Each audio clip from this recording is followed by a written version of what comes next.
పేద ప్రజల కోసం అహర్నిశలు పాటుపడే నేత ముఖ్యమంత్రి చంద్రబాబు నాయుడు అని శాసనసభ్యులు చింతమనేని ప్రభాకర్ అన్నారు.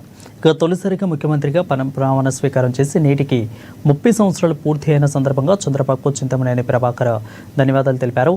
ఇక దెందులూరు మండలం కొమిలి గ్రామంలో ఎన్టీఆర్ భరోసా పింఛన్ల పంపిణీ కార్యక్రమం జరిగింది. కూటమి నాయకులు అధికారులతో కలిసి చింతమనేని ప్రభాకర్ లబ్ధిదారుల ఇంటి వద్దకు వెళ్లి స్వయంగా పింఛన్లు అందజేశారు. ఏపీ దశ దిశను మార్చడంలో చంద్రబాబు అనుభవం, అపార ప్రతిభ ఎంతో కీలకంగా మారిందని ప్రభాకర్ అన్నారు.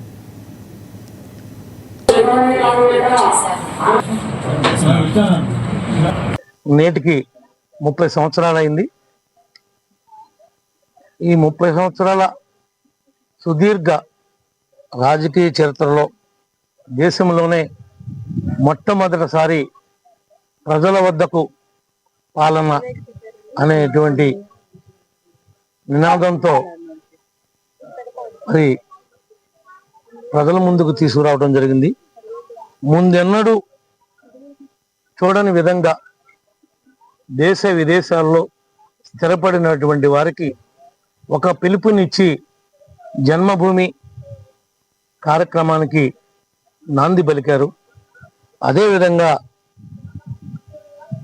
క్లీన్ అండ్ గ్రీన్ ఒక ప్రభుత్వ కార్యక్రమంగా పెట్టి ఇంప్లిమెంట్ చేసినటువంటి నాయకుడు మన ముఖ్యమంత్రి గారు. దీపం పథకాన్ని